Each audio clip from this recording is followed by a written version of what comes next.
Hello বন্ধুরা, সকলকে আমি আমার তরফ থেকে সালাম আদাব নমস্কার জানাচ্ছি। আমাকে অনেকেই তোমরা ফোন করেছো আজকে সারাদিন ধরে। তো স্বাভাবিকভাবে আমাকে ফোন করে আমি যেহেতু ফোনটা ধরতে পারিনি, তাই জন্য আমি সকলের কাছে ক্ষমা প্রার্থী। আগামীকাল থেকে আমি আমার নিজস্ব চেম্বারে 6টা থেকে রাত্রি 10টা অবধি তোমাদের সমস্যা সমাধানের জন্যে, বিশেষ করে আমরা যারা লালগোলা ব্লকের মানুষ আছি তাদের সমস্যা সমাধান করার জন্যে, যাদের নাম ডিলিটেড হয়েছে ভোটার লিস্ট থেকে, তারা কি কি আনবেন আগামীকাল, আমি যে ডকুমেন্টসগুলো বলছি সেগুলো আপনারা সকলে নিয়ে আসবেন। প্রথমে একটা ফাইল কভার নিয়ে আসবেন, কারণ আপনার ফাইল কভার থেকে অন্য কোনো জায়গায় যাতে ডকুমেন্টসগুলো না চলে যায়।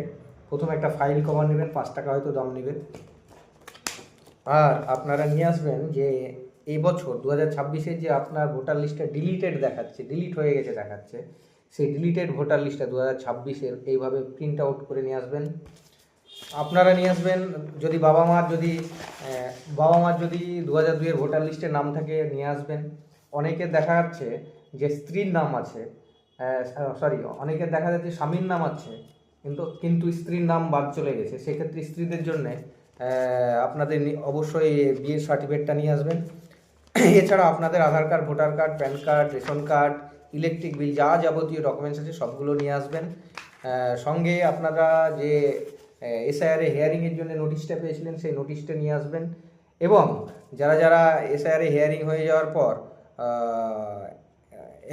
অ্যাপিয়ার বলে একটা সিল মেরে দিয়েছিলেন বিএলও বা ইআরওরা, সেই ফর্মটা নিয়ে আসবেন। আর আর যদি আরও আপনার আনুষঙ্গিক কিছু ডকুমেন্টস থাকে সেগুলো নিয়ে আসবেন। আগামীকাল সন্ধ্যে 6টা থেকে রাত্রি 10টা অবধি আমি ফর্ম জমা নিব, আর আমি আমার তরফ থেকে একটা ফর্ম দেবো, সেই ফর্মে আপনাদের সই করতে হবে। আর যতগুলো ডকুমেন্টস আছে সেই সব ডকুমেন্টসে আপনারা যারা সিগনেচার জানেন আপনারা সিগনেচার করবেন। আর আমি যে ফর্মটা দেবে সেই ফর্মটাই সিগনেচার করবেন বা টিপছাপ দিবেন।